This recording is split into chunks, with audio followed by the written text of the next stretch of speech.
जय हिंद 24 टीवी। जौनपुर समाजवादी कार्यालय पर समाजवादी पार्टी के जिला अध्यक्ष लाल बहादुर यादव से खास बातचीत।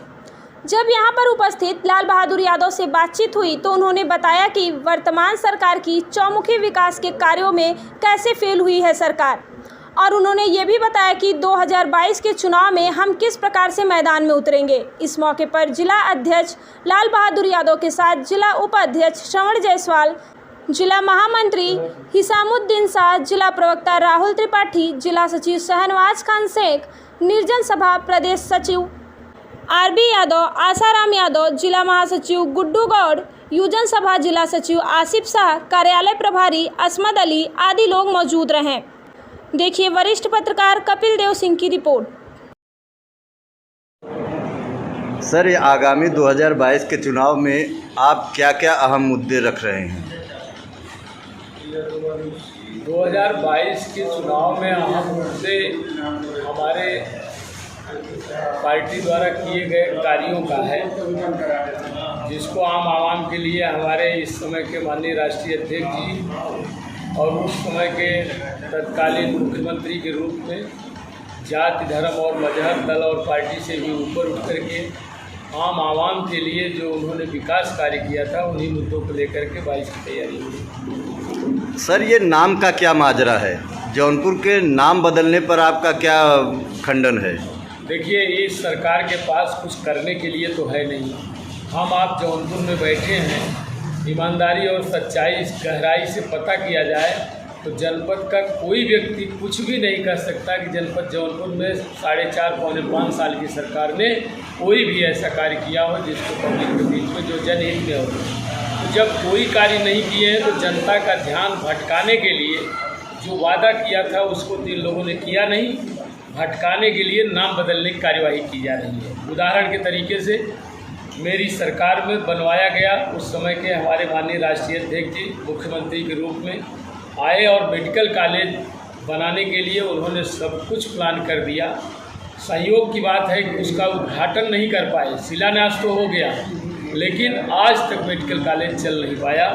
उदाहरण के तरीके से मैं आपको बताना चाहता हूँ, एक मेडिकल कॉलेज चल गया होता तो इस कोरोना काल में मैं समझता हूँ कि जनपद वासियों का ही हित न होता, अगल बगल के जनपदों का भी हित जौनपुर में होता। सर, जैसे ये सरकार जब चुनाव लड़ रहे थे तो गड्ढा मुक्त सड़क के दावे किए हुए थे। अभी कल परसों की बात है, शिवपुर मरियाहों में गड्ढे के कारण एक 18 से 23 वर्ष के व्यक्ति की मौत हुई और सड़क जहां गड्ढा मुक्त की बात की है तो वहां गड्ढा युक्त हो गया है। इसके बारे में आपका क्या कहना है? देखिए, सारी सड़कों पर एक तो बरसात जब नहीं है तो इस तरह से पानी भरा हुआ है, सारी जनपद की हर सड़कें गड्ढा युक्त हैं। गड्ढा मुक्त इनके कागज़ में हैं, इनकी कथनी करनी में एक रूपता है नहीं। जो कहते हैं उसे करते नहीं, जो करते हैं उसे कहते नहीं।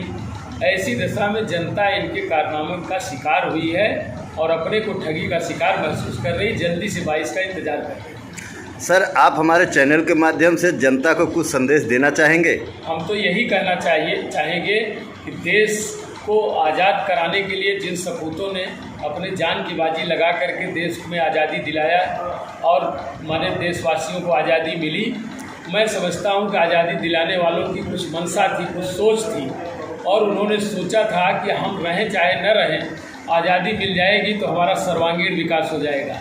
मानव का जन्म सिद्ध अधिकार है, पैदा होते ही मिल जाना चाहिए। सड़क, बिजली, पानी, दवाई और पढ़ाई वो आज तक किसी गांव में हम खड़े हो जाएं तो नहीं हुआ है और मैं यही कहना चाहूँगा, उनकी आत्मा को शांति नहीं मिली है। और हमारे दल पार्टी के हमारे माननीय राष्ट्रीय अध्यक्ष जी, उन्होंने जब चुनाव में जाने का काम किया है, अपना घोषणा पत्र जारी किया है और सत्ता मिलते उन्होंने अधिकारियों को बुला के ये कह दिया है कि मैंने जनता से जो वादा किया है उसे पूरा करना है।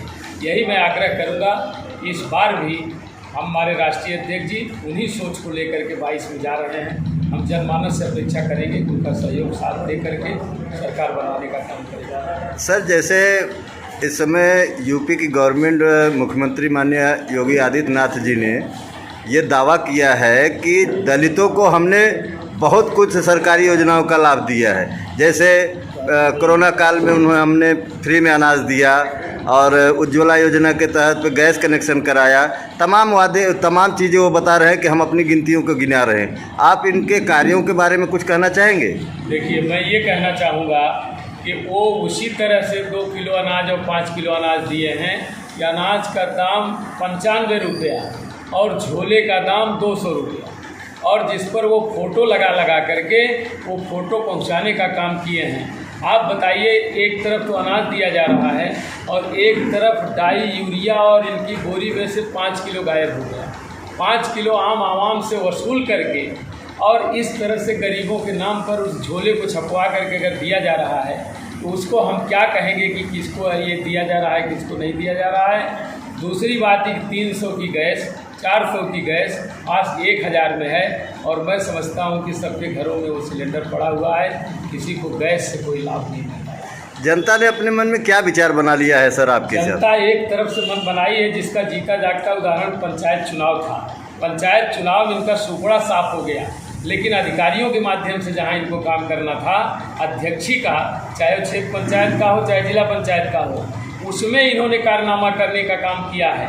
लेकिन जनमानस के बीच में जनता को जो फैसला सुनाना था, उसी तरह जनता इंतजार कर रही 22 आ जाए और जल्दी से इनको हटा दें। चलते चलते सर, हमारे मड़ियाहू विधानसभा में कुछ चुनावी गहमा-गहमी इस समय तेज हो गई है टिकट को लेकर के, तो कुछ इशारा बताइए कि हमारे मड़ियाहू विधानसभा में समाजवादी पार्टी किसको अपना नेता बनाएगी? ये माननीय राष्ट्रीय अध्यक्ष जी का विषय है और माननीय राष्ट्रीय अध्यक्ष जी किसी न किसी को तो लड़ाएंगे।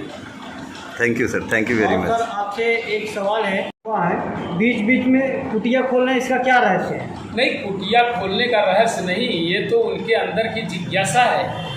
जब इस लॉकडाउन में जनमानस के लोगों के बीच से बच्चों को लावारिस छोड़ दिया गया, जो सरकार की जिम्मेदारी थी कि उनकी शिक्षा कैसे होगी, कैसे पठन पाठन का कार्य होगा, उसमें ये हमारा नौजवान लोगों को कम से कम शिक्षित करने का काम कर रहा है। प्रशासन किस तरीके से कार्य कर रहा है सर? प्रशासन जो शासन का निर्देश है वही काम कर रहा है। शासन अगर उनको कह रहा है ये काम करो तो वही कर रहे हैं, बाकी कोई मतलब नहीं। इसलिए करना भी जो चाहते हैं उनको करने भी नहीं दिया जा रहा है। शासन अपनी मर्जी से काम कराना चाहता है। आखिरी अपने वोटरों को क्या कहना चाहते हैं सर? हम अपने वोटरों से कहना चाहते हैं, हमारे वोटर इंतज़ार 22 का कर रहे हैं, और इतना ही नहीं बल्कि वोटरों के साथ ही साथ जो हमारे साथ नहीं थे, हमारे माननीय राष्ट्रीय अध्यक्ष जी ने जैसे जाति धर्म और मजहब दल और पार्टी से ऊपर उठ करके जनता के लिए काम किया था। 108 उन्होंने चलाया तो आम जनमानस के लिए चलाया, 102 चलाया तो जनमानस के लिए चलाया, कन्या विद्याधन दिया तो सबको दिया, लैपटॉप दिया तो सबको दिया।